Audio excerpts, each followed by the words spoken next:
what you're looking for. It's me, the LP. It's a style.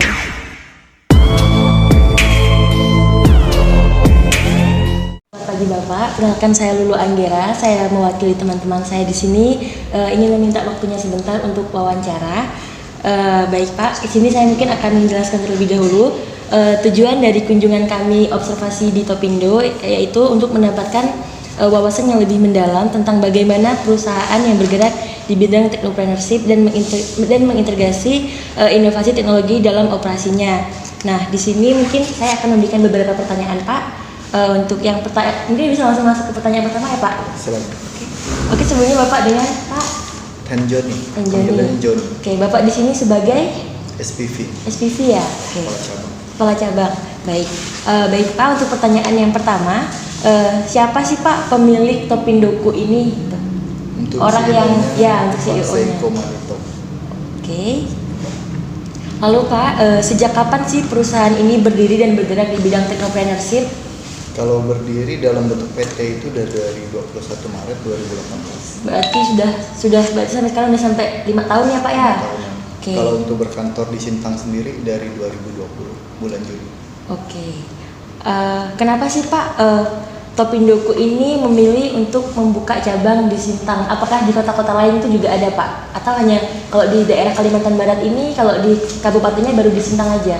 Kalau untuk kantor cabang kita ada 5 kantor cabang untuk khususnya di Kalimantan Barat, dan masih ada cabang lain juga di provinsi lain. Okay. Kalau untuk di Kalimantan Barat sendiri itu ada di Sintang, Sanggau, Pontianak, Singkawang, dan Sambas. Oke. Jadi ada 5. Lalu Pak, berarti Topindoku ini memang ada di seluruh Indonesia Pak ya? Maksudnya ada memang bersifat nasional. Nasional ya Pak ya? Oke, lalu pertanyaan selanjutnya Bapak, bagaimana perusahaan berkolaborasi dengan mitra eksternal seperti universitas atau lembaga riset untuk meningkatkan kemampuan teknologi dan inovasi di bidang teknopreneur Pak?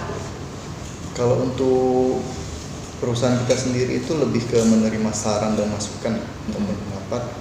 Jadi kalau untuk bekerja sama selama itu saling menguntungkan, kita bisa menerima itu dari pihak luar. Sama kayak kami kesini gini ya Pak ya?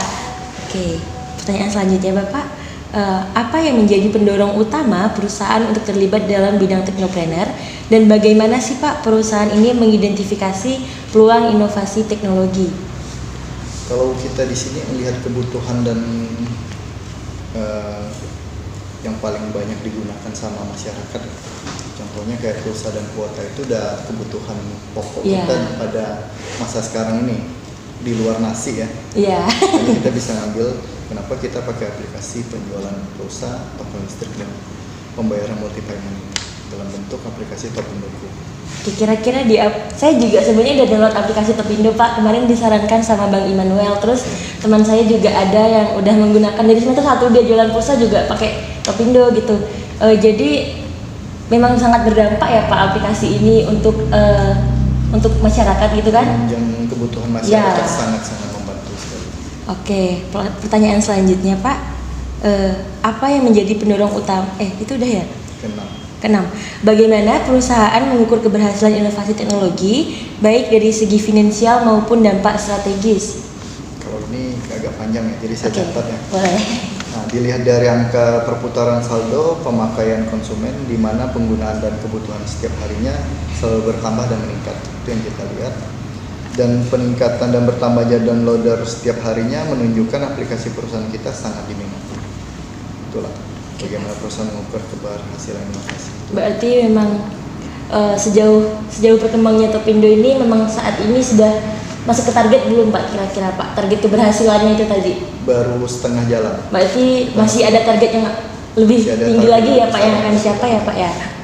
Oke, baik. Pertanyaan selanjutnya Pak, apakah perusahaan memiliki pendekatan khusus untuk mengelola risiko dalam pengembangan teknologi yang baru? Karena sekarang ini kan memang teknologi ini kan semakin berkembang kan Pak, jadi tidak hanya kayak sekarang kan udah memasuki era society 5.0, nanti selanjutnya kita juga nggak tahu akan seperti apa kan, itu gimana sih Pak pendekatannya itu seperti apa? Kalau untuk kita ini perusahaan sendiri punya staff marketing ya, jadi kita langsung ditujukan ke toko-toko dan warung ataupun pengguna pribadi. kita ketemu secara langsung, jadi kita memang tahu kebutuhan mereka seperti apa. Berarti langsung face to face gitu ya Pak ya. Oke, selanjutnya Pak, bagaimana perusahaan menghadapi persaingan industri teknopreneur yang terus berubah dan berkembang pesat? Misal Pak di Sintang sendiri kan, kalau kayak perusahaan itu kan banyak, gak hanya satu aplikasi kayak Topindo aja kan. Gimana sih Pak cara menghadapi itu? Terus kalau kayak Ojek Bro, itu kan juga di Sintang ini nggak hanya ada Ojek Bro gitu, ada ojek-ojek yang lain. Nah itu seperti apa sih Pak cara menghadapinya gitu? Karena persaingannya itu seperti apa? Kalau kita selalu menambah menu dan menyesuaikan kebutuhan pasar yang sedang ramai dan berkembang. Jadi kita menyesuaikan yang lagi tren di satu wilayah ini ataupun di wilayah Indonesia. Jika produk itu sedang berkembang, kita pasti menyediakan produk itu di aplikasi kita. Jadi di setiap minggu atau setiap bulannya kita pasti ada evaluasi produk yang sedang berkembang dan kita akan menambahkan produk itu di menu Topindo. Oke. Selanjutnya Pak, apa rencana perusahaan dalam mengembangkan teknologi baru di masa depan? Apakah ada tren teknologi tertentu yang akan menjadi fokusnya? Kalau untuk fokus utama kita tetap di Topindoku.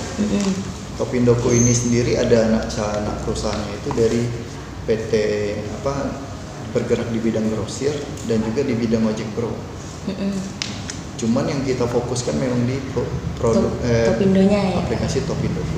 Tapi dia untuk grosir dan Ojek Bro sendiri nanti ada aplikasinya sendiri. Kalau untuk grosirnya dalam menu Topindoku. Oh, grosirnya di Topindo, tapi kalau ojek itu sendiri ya Pak ya? Ya. Dan juga kita ada bergerak di bidang kurir juga. Kurir itu seperti bekerja sama dengan JNE, JNT dan aplikasi kurir yang lainnya. Ya bahkan saya lihat juga di aplikasi Topindo itu kita juga udah bisa pesen tiket pesawat, tiket itu juga berarti kan memang udah ada kerjasamanya juga ya Pak ya, seperti itu ya. Pesawat, tiket kapal dan tiket hotel juga. Ya. Pemesanan hotel juga ada. Iya. Lalu Pak, apa sih Pak strategi perusahaan dalam memanfaatkan teknologi terkini untuk meningkatkan kualitas produk atau layanan? Strateginya kita itu mengikuti kebutuhan pasar atau konsumen dan melihat tren yang sedang berkembang dan menyesuaikan ke dalam aplikasi. Itu aja sih. Untuk strateginya seperti itu aja. Simple. Oke Pak, di sini saya punya pertanyaan lagi. Mungkin ini di luar dari pertanyaan yang ada. Kan tadi kan cabangnya ada di Sintang, yang di Kalimantan Timur kan ada di Sintang, Pontianak, Singkawang, terus apa lagi Pak tadi? Sambas sama Sintang, Sanggau, Sambas, Pontianak dengan Sintang, Sanggau, Pontianak, Singkawang, Sambas. Nah, kenapa sih Pak yang memilih hanya 5 kota itu aja? Apakah nantinya itu Topindoku ini akan membuka cabang lagi di kota lain, misal di Skadau, lalu di mana ya yang di sana tuh? Apa Sulu gitu, ya Pak, di Melawi gitu. Kalau untuk wilayah cakupan, kalau kita Sintang itu mencakup di wilayah Skadau, Melawi, Sintang dan Putu Sibau. Oh, berarti udah mencakup gitu ya Pak ya? Mencakup. Biasanya per kabupaten kita akan nyediain minimal 1 orang staf marketing. Oh, seperti itu. Jadi nggak masalah cuma ada di Sintang tapi masih mencakup sekitarnya gitu ya Pak ya? Kita aplikasinya berlaku nasional, jadi nggak harus di kota. Bahkan tuh yang staf marketing Sintang bisa aja dapat konsumen dari luar pulau. Karena kita penawarannya lewat media sosial juga. Iya sih, saya lihat juga daftar untuk memenuhi itunya juga nggak harus hanya orang-orang tertentu ya Pak. Iya. Soalnya saya juga bukan dari Kalimantan gitu, jadi ternyata bisa gitu. Yang saya awalnya saya kira itu hanya bisa di sini gitu, karena saya kan baru juga di sini, ternyata enggak seperti itu. Oke baik Pak, mungkin itu aja pertanyaan-pertanyaan yang dapat kami tanyakan. Mungkin Bapak ingin menambahkan supaya kami juga tahu sih gimana sih, apa sih Topindoku lebih detailnya lagi itu. Mungkin boleh saya tambahkan sedikitnya kurang lebih dari pertanyaan ini. Kalau untuk aplikasi Topindoku sendiri itu lebih ke pembayaran multi payment. Jadi dalam satu menu aplikasi kita bisa untuk jualan pulsa ataupun pemakaian pribadi. Jualan pulsa ataupun listrik, pembayaran wifi, pembayaran BPJS, pembayaran finance, DAM juga saya lihat. DAM juga bisa, dan juga banyak menu lainnya yang ada di dalam Topindoku bisa kita gunakan untuk penggunaan pribadi ataupun untuk jualan pulsa. Jadi kalau misalnya kalian dan teman-teman lain ataupun keluarga pengen jualan pulsa, bisa juga daftar langsung dari kita di sini. Oh bisa langsung ke sini daftarnya Pak ya? bisa langsung hubungi saya ataupun langsung ke kantor ataupun lewat staff marketing. Dan pendaftarannya itu gratis, tidak dipungut biaya. Jadi kalau ada staff marketing yang minta biaya pendaftaran itu nggak ada. Oh, kemarin juga ada si Bang Immanuel nawarkan sama saya, Kak maukah daftar gini? Oh boleh sih Bang, ada kah biayanya? Nggak ada Kak katanya. Saya juga daftar. Jadi kalau untuk kebutuhan kalian dalam dari wawancara ini untuk lebih detailnya, biar kalian tahu menu apa aja yang ada dalam aplikasi, lebih baik kalian daftarkan untuk kalian bisa lihat sendiri dalam aplikasi itu. Iya mungkin karena Pendaftarannya gratis, cukup nama dan nomor handphone aja terus alamat. Nggak banyak sih, itu bisa nanti ke depannya mungkin suatu saat kalian pengen jualan pulsa ataupun untuk penggunaan pribadi, harganya itu harga agen. ya harganya Jadi, lebih murah price-nya toko-toko kan. yang ada di Sintang semuanya pakai aplikasi kita. Kalau kalian cuma daftar di Telkomsel ataupun di Indosat, jualannya cuma satu produk. Tapi kalau di aplikasi kita semuanya kalian bisa. Nggak cuma pulsa, semua produk pulsa bisa. Pembayaran token listrik juga kalian bisa. Pasca bayar ataupun prabayar bisa. Jadi bisa melayani banyak jenis gitu ya Pak ya. Hampir semua kebutuhan pembayaran ada di dalam aplikasi Topindo-ku. Jadi dalam satu menu semuanya ada, semua bisa. Oke Pak, itu aja cukup. Oke Pak, mungkin itu aja.